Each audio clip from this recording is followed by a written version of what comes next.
company results to go through today. So stay watching for that conversation. And back with us again is the stellar results that are going to be presented by Felicia Msiza, CEO of Raubex, to take us through their unaudited interim results, and that's for the 6 months that ended in August now of 2023. Then we look towards innovation in the water, waste and agriculture sector, focusing mainly on water and a specific 16 million fund for SA's water innovations. And that's going to be with Marissa Naidu, Country Lead South Africa for Innovate UK.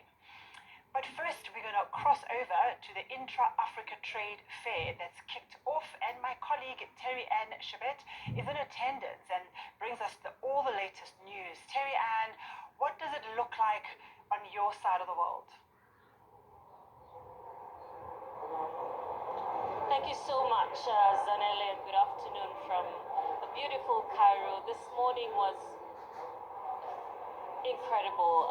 Apart from just getting through the tough security checks, of course, we know what's been happening across the region. And just 8 months ago, Egypt accepted to host the IFTA 2023 after it had been moved here due to security and other issues from the initial host country for this session. So this year has been quite interesting. We had some really passionate statements and pleas from some of the leaders, including Egypt's president and the host, President El-Sisi, former Nigerian President Olusegun Obasanjo, and of course Professor Benedict Oramah, the president of the African Export-Import Bank, that's Afrexim, among others. Now, it was interesting to see the speakers, Prof. Oramah specifically, drawing parallels between the IFTA and the inaugural meeting of the OAU in 1963, where African leaders made a decision to launch an initiative which they then were calling All Africa Trade Fair, which he says, has come to life 60 years later. A lot of conversations around deals. That's the talk of the day here. In the past two IFTAs, over $75 billion in large, medium-sized and small trade and investment deals were closed.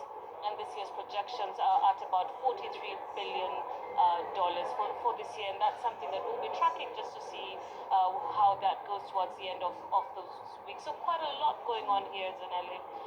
And my colleague Kenneth Igbomor has been closely following the proceedings as well. And he earlier spoke to Renee Awambeng, who's the Director, Global Head and Client Relations at Afrexim Bank, to find out ways the bank has continued to advance trade on the continent and how events like this are pertinent in doing the same.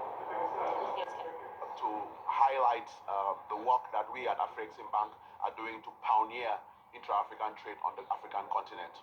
As you do very well know, the founding fathers of the African Export-Import Bank and also the founding fathers of the African Union actually enshrined in 1963 that after the independence of African countries, we should promote intra-African trade by organizing a trade fair, by in putting in place a payments platform, and also by trying to put in place a continental free trade agreement.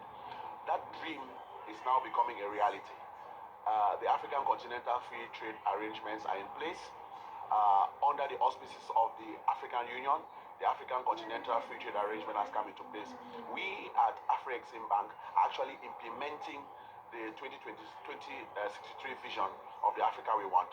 And that is why we're organizing this third Intra-African Trade Conference in Cairo, Egypt, which you can see is a very successful trade fair and marketplace.